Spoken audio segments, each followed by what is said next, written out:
মমতা বন্দ্যোপাধ্যায় জগন্নাথ ধাম উদ্বোধন করবেন 4 মাস আগে দিন ঘোষণা করেছেন, আর ভারতীয় জনতা পার্টি যজ্ঞের অবতারণা করবেন 3 দিন আগে দিন ঘোষণা করছেন। এর থেকে বুঝতে হবে রাজনৈতিকভাবে বাংলাকে অশান্ত করার জন্য হিন্দুত্বের সুশ্রুরানি দিয়ে যারা পাপ করছেন তারা যজ্ঞ করে পূর্ণ করার চেষ্টা করছেন, কিন্তু পাপ তার বাপকেও ছাড়বে না। যত যজ্ঞ করুক, যত জয় শ্রীরাম করুক, 2014 সালের পরের হিন্দু আর আমরা বংশ পরম্পরা হিন্দু, এর মধ্যে পার্থক্য আছে। দেখুন, গণতান্ত্রিক অধিকার প্রত্যেকের রয়েছে, আর মমতা বন্দ্যোপাধ্যায় বাংলায় আছেন বলে মুখ্যমন্ত্রী হিসাবে বাংলার আপামর জনগণ মমতা বন্দ্যোপাধ্যায়কে বারে বারে মুখ্যমন্ত্রী হিসাবে প্রতিষ্ঠিত করছেন বলে আজকে আপনি বলছেন কোথাও যজ্ঞ হবে, আজকে আপনি বলছেন কোথাও গরু পূজা হবে, আপনি আজকে কোথাও বলছেন কোথাও ষাঁড় পূজা হবে, কোথাও গরুর দুধ থেকে সোনা তৈরি হবে, বিভিন্ন ধরনের কথা আমরা বিভিন্নভাবে আপনাদের মাধ্যমে ভারতীয় জনতা পার্টির নেতাদেরকে বলতে শুনছি। খবরটা তাদের মুখ থেকে তো ডাইরেক্ট শুনিনি, আপনাদের সামনে তারা বক্তৃতা করছেন, আপনাদের সামনে প্রেসে আসছেন, তারা মিডিয়াতে বলছেন, আমরা সেই কথাগুলো বিভিন্নভাবে শুনছি। তো মাননীয় মুখ্যমন্ত্রী মমতা বন্দ্যোপাধ্যায় পূর্ব মেদিনীপুর জেলার সমুদ্র সৈকতবর্তী এলাকা দীঘা, ওই দীঘাতে জগন্নাথ ধাম উদ্বোধনের তারিখটা আজ থেকে 4 মাস আগে স্থির করে রেখেছেন। তাহলে আপনাদেরকেই ভাবতে হবে, সাধারণ মানুষকেও ভাবতে হবে যে মমতা বন্দ্যোপাধ্যায় জগন্নাথ ধাম উদ্বোধন করবেন 4 মাস আগে দিন ঘোষণা করেছেন, আর ভারতীয় জনতা পার্টি যজ্ঞের অবতারণা করবেন 3 দিন আগে দিন ঘোষণা করছেন। এর থেকে বুঝতে হবে রাজনৈতিকভাবে বাংলাকে অশান্ত করার জন্য হিন্দুত্বের সুশ্রুরানি দিয়ে যারা পাপ করছেন তারা যজ্ঞ করে পূর্ণ করার চেষ্টা করছেন, কিন্তু পাপ তার বাপকেও ছাড়বে না। যত যজ্ঞ করুক, যত জয় শ্রীরাম করুক, 2014 সালের পরের হিন্দু আর আমরা বংশ পরম্পরা হিন্দু, এর মধ্যে পার্থক্য আছে। সনাতন হিন্দু ধর্ম সম্পর্কে প্রত্যেককে আগে জানতে হবে।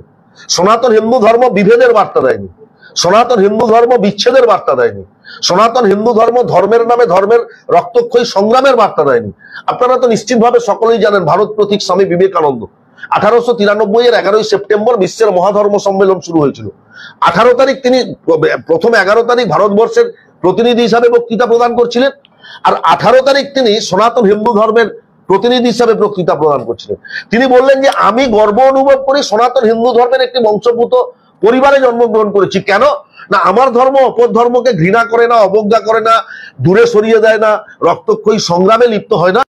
আমি এমন একটা ধর্মে জন্মগ্রহণ করেছি, আমার ধর্ম সর্বধর্মের মঙ্গল কামনায় নিজেকে নিয়োজিত করে। যীশু খ্রিস্ট তিনি খ্রিস্ট ধর্মের প্রবর্তক। আজ থেকে 2024 বছর আগে বেথেলেম শহরে মা মেরির গর্ভে জন্মগ্রহণ করেছিলেন। তিনি তৎকালীন বেথেলেম শহরের মানুষের যে শারীরিক নির্যাতন অত্যাচার সহ্য করে মানুষের কাছে খ্রিস্ট ধর্মকে পৌঁছে দিয়েছিলেন। সেদিন স্বামীজি বললেন তিনি যদি আজ আমার সম্মুখে থাকতেন আমি তার চরণ ছুঁয়ে প্রণাম জানাতাম।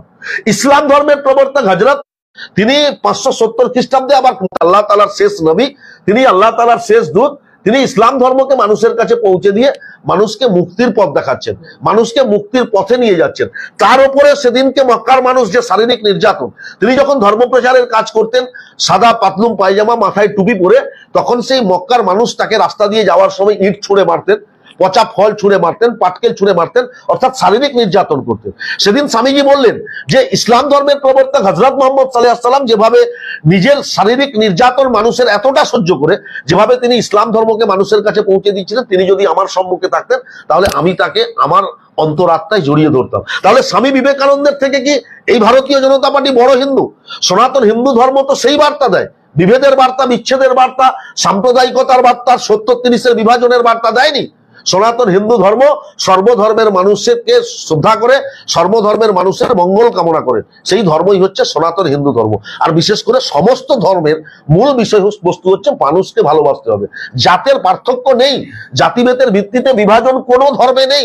আপনি ইসলাম ধর্ম বলুন, বৌদ্ধ ধর্ম বলুন, খ্রিস্ট ধর্ম বলুন, হিন্দু ধর্ম বলুন, এরা নিজেরা সিংহাসন দখলের জন্য ভারতীয় জনতা পার্টি হিন্দুত্বের সুশ্রুরানি দিয়ে তাড়াতাড়ি সফলতা পাওয়া যাবে, মানুষের কাজ না করে।